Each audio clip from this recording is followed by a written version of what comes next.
ಕರ್ನಾಟಕ ರಾಜ್ಯದ ವಿವಿಧ ಇಲಾಖೆಗಳಲ್ಲಿ ಕೆಲಸ ಮಾಡ್ತಿರುವಂತಹ ಪ್ರತಿಯೊಬ್ಬ ಹೊರಗುತ್ತಿಗೆ ನೌಕರರೇ, ಸರ್ಕಾರಿ ಗುತ್ತಿಗೆ ನೌಕರರೇ, ನಿಮಗೆಲ್ಲರಿಗೂ ಒಂದು ಸಿಹಿ ಸುದ್ದಿ, ಶುಭ ಸುದ್ದಿ. ದಸರಾ ಹಬ್ಬದ ಶುಭ ಸಂದರ್ಭದಲ್ಲಿ ನಿಮ್ಮೆಲ್ಲರಿಗೂ ಒಂದು ಬಂಪರ್ ಗಿಫ್ಟನ್ನು ರಾಜ್ಯ ಸರ್ಕಾರ ಕೊಡೋಕ್ಕೆ ರೆಡಿಯಾಗಿದೆ. ಗುತ್ತಿಗೆ ನೌಕರರು ಹಾಗೂ ಹೊರಗುತ್ತಿಗೆ ನೌಕರರ ಎಷ್ಟೋ ವರ್ಷಗಳ ಕನಸು, ನಿಮ್ಮ ಡ್ರೀಮ್ ಸಾಕಾರ ಆಗತ್ತೆ. ಡ್ರೀಮ್ ಕನಸು ಈಡೇರುವಂಥ ಕ್ಷಣ. ಗುತ್ತಿಗೆ ನೌಕರರು, ಹೊರಗುತ್ತಿಗೆ ನೌಕರರು ಸೇವಾ ಕಾಯಮಾತಿಯಾಗಿ ಸರ್ಕಾರಿ ನೌಕರರಾಗುವಂತಹ ಒಂದು ಶುಭ ಸುದ್ದಿ ಸಿಗ್ತಾ ಇದೆ. ಸೇವೆ ಕಾಯಮಾತಿ ಆದರೆ ನಿಮಗೆ ಸರ್ಕಾರಿ ನೌಕರರಿಗೆ ಸಿಗುವಂಥ ಎಲ್ಲ ಸೌಲಭ್ಯಗಳು, ಸಂಬಳದಿಂದ ಹಿಡ್ಕೊಂಡು ಪಿಂಚಣಿ ಸೇರಿದಂತೆ ಎಲ್ಲ ಸೌಲಭ್ಯಗಳು ಸಿಗತ್ತೆ. ಏನು ಆದೇಶ ಇದು?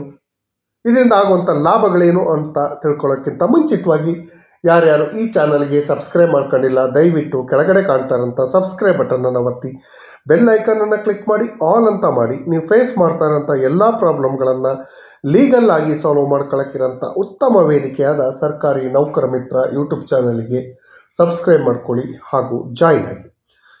ಸರ್ಕಾರಿ ನೌಕರರಾಗುವುದು ಪ್ರತಿಯೊಬ್ಬರ ಕನಸು. ಸರ್ಕಾರಿ ಸೌಲಭ್ಯಗಳನ್ನು ಪಡ್ಕೊಳ್ಬೇಕು ಅನ್ನೋ ಆಸೆ ಇದ್ದೇ ಇರುತ್ತೆ. ಅಂತಹ ಹೊರಗುತ್ತಿಗೆ ನೌಕರರಿಗೆ ರಾಜ್ಯ ಸರ್ಕಾರದಿಂದ ಒಂದು ಗುಡ್ ನ್ಯೂಸು ಸಿಗ್ತಾ ಇದೆ. ಆ ಗುಡ್ ನ್ಯೂಸಲ್ಲಿ ಏನೇನು ಅಂಶಗಳಿದೆ, ಯಾವ್ಯಾವ ಗುತ್ತಿಗೆ ನೌಕರರು, ಹೊರಗುತ್ತಿಗೆ ನೌಕರರು ಸರ್ಕಾರಿ ನೌಕರರಾಗ್ತಾರೆ ಅನ್ನೋದ್ರ ಬಗ್ಗೆ ವಿವರವಾದ ಮಾಹಿತಿಯನ್ನು ಈ ದಿನ ಕೊಡ್ತಾ ಹೋಗ್ತೀನಿ. ಗುತ್ತಿಗೆ ನೌಕರರು, ಗುತ್ತಿಗೆ ನೌಕರರಿಗೆ ನಿಜಕ್ಕೂ ಒಂದು ಗುಡ್ ನ್ಯೂಸು ಸಿಕ್ಕಿದೆ.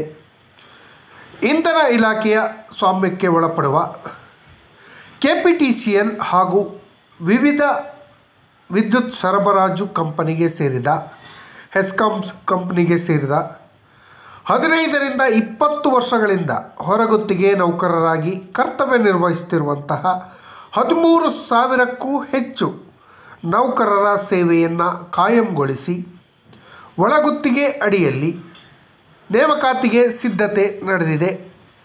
ಸೇವೆ ಕಾಯಮಾತಿ ಮಾಡಿ ಅವರಿಗೆ ಸರ್ಕಾರಿ ನೌಕರರಿಗೆ, ನಿಗಮ ಮಂಡಳಿಯ ಸರ್ಕಾರಿ ನೌಕರರಿಗೆ ಸಿಗುವಂಥ ಎಲ್ಲ ಸ್ಥಾನಮಾನವನ್ನು ಕೊಡೋ ಬಗ್ಗೆ ಒಂದು ಸಿದ್ಧತೆಗಳು ನಡೀತಾ ಇದೆ. ಹೊರಗುತ್ತಿಗೆ ನೌಕರರನ್ನು ಶೋಷಣೆಗೆ ಒಳಪಡಿಸಬಾರ್ದು. ಆರ್ಥಿಕ ದುಸ್ಥಿತಿ ಅಥವಾ ಉದ್ಯೋಗ ಖಾಲಿ ಇಲ್ಲ ಎಂಬ ಕಾರಣ ನೀಡಿ ದೀರ್ಘಾವಧಿಯವರೆಗೆ ಸಕ್ರಮವನ್ನು ನಿರಾಕರಿಸಬಾರ್ದು ಅಂತ ಹೇಳಿ ಸುಪ್ರೀಂ ಕೋರ್ಟ್ ಮಹತ್ವದ ತೀರ್ಪನ್ನು ನೀಡಿತ್ತು. ಈ ತೀರ್ಪಿನ ಅನ್ವಯ ಹೊರಗುತ್ತಿಗೆ ನೌಕರರ ಸೇವೆಯನ್ನು ಕಾಯಂಗೊಳಿಸಲು ಅಥವಾ ಒಳಗುತ್ತಿಗೆಗೆ ಒಳಪಡಿಸಲು ರಾಜ್ಯ ಸರ್ಕಾರ ಗಂಭೀರವಾದ ಚಿಂತನೆಯನ್ನು ಮಾಡ್ತಾ ಇದೆ.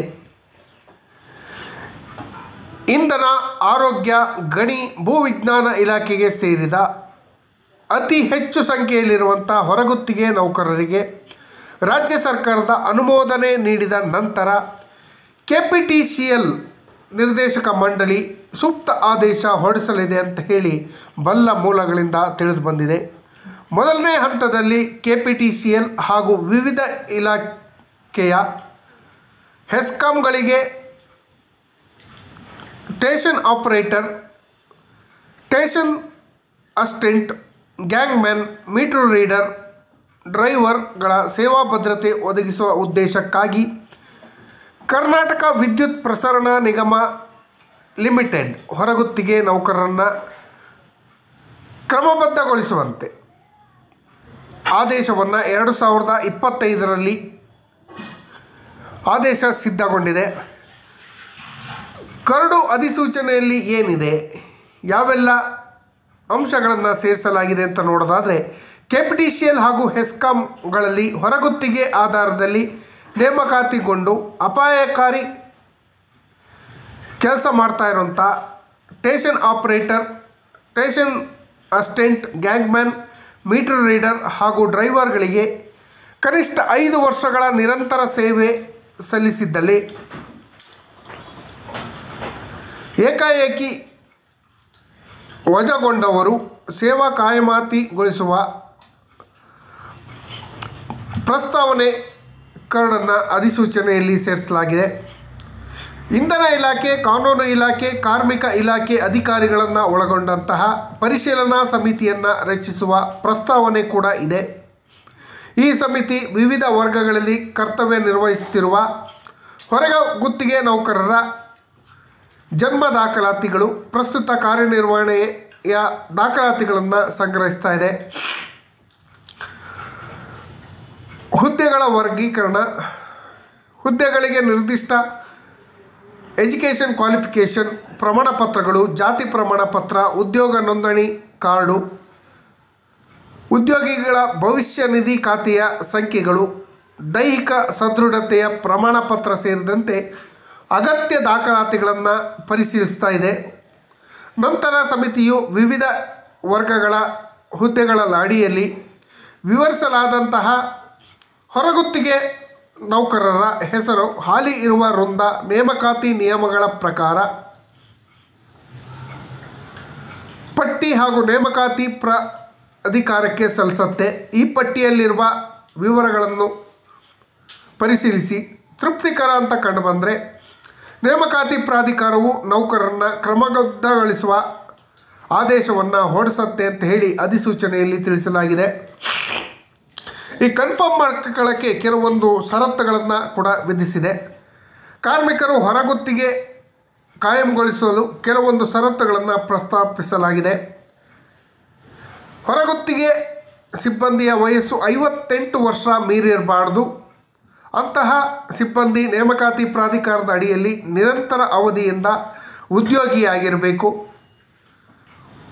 ಹುದ್ದೆಗಳ ವರ್ಗೀಕರಣ ಹಾಗೂ ಶೈಕ್ಷಣಿಕ ಅರ್ಹತೆ, ವೇತನ ಶ್ರೇಣಿ, ನಿಗಮ ಮತ್ತು ಸಂಬಂಧಿಸಿದ ಕಂಪನಿಗಳ ವೃಂದ ಹಾಗೂ ನೇಮಕಾತಿ ನಿಯಮಗಳನ್ನು ನಿರ್ದಿಷ್ಟಪಡಿಸಿ ಕಾಲಕಾಲಕ್ಕೆ ಪರಿಷ್ಕರಿಸಿ ಅಂತಹ ಸಿಬ್ಬಂದಿಗಳನ್ನು ಈಗಿರುವ ಸ್ಥಳದಲ್ಲಿಯೇ ಕಾಯಂಗೊಳಿಸಲು ಕರಡಿನಲ್ಲಿ ತಿಳಿಸಲಾಗಿದೆ.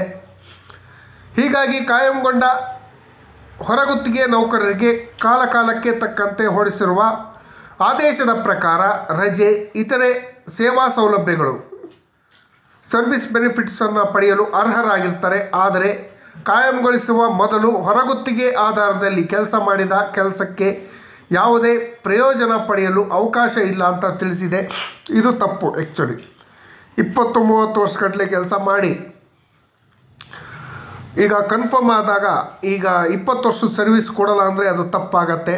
ಅದನ್ನು ಸೇರಿಸಿ ಕೊಡೋಂಥ ವ್ಯವಸ್ಥೆ ಕರಡಿನಲ್ಲಿ ಸೇರಿಸಬೇಕು ಅಂತ ಕೇಳ್ಕೊಳ್ತೀನಿ.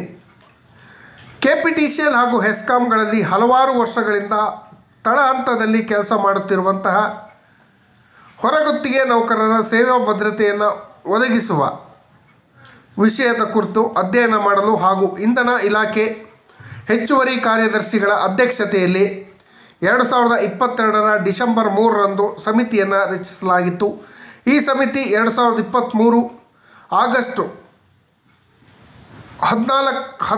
24ರಂದು ಮೊದಲ ಸಭೆಯನ್ನು ನಡೆಸಿತ್ತು. ವಿಷಯಗಳ ಕುರಿತು ಚರ್ಚಿಸಿ ಸೇವಾ ಭದ್ರತೆ ಒದಗಿಸುವ ವಿಚಾರವು ನೆಲೆಗುದಿಗೆ ಬಿದ್ದಿದೆ.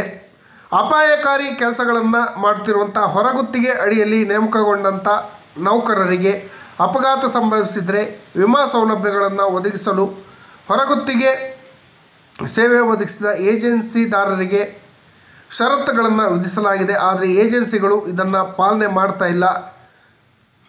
ಹಾಗಾಗಿ ಎಲ್ಲ ಹೊರಗುತ್ತಿಗೆ ನೌಕರರು ಗುತ್ತಿಗೆ ನೌಕರರನ್ನು ತಕ್ಷಣ ಸರ್ಕಾರಿ ನೌಕರರಾಗಿ ಘೋಷಣೆ ಮಾಡಬೇಕು, ಅವರಿಗೂ ನೇಮಕಾತಿ ಕೊಡಬೇಕು ಅಂತ ಹೇಳ್ತಾ, ಈ ಮಾಹಿತಿ ತಮಗೆ ಇಷ್ಟ ಆಗಿದ್ದರೆ ದಯವಿಟ್ಟು ಕೆಳಗಡೆ ಕಾಣ್ತಾ ಇರೋಂಥ ಸಬ್ಸ್ಕ್ರೈಬ್ ಬಟನನ್ನು ಒತ್ತಿ ಬೆಲ್ ಐಕನ್ನನ್ನು ಕ್ಲಿಕ್ ಮಾಡಿ ಆಲ್ ಅಂತ ಮಾಡಿ. ಧನ್ಯವಾದಗಳು. ಜೈ ಹಿಂದ್, ಜೈ ಕರ್ನಾಟಕ ಮಾತೆ.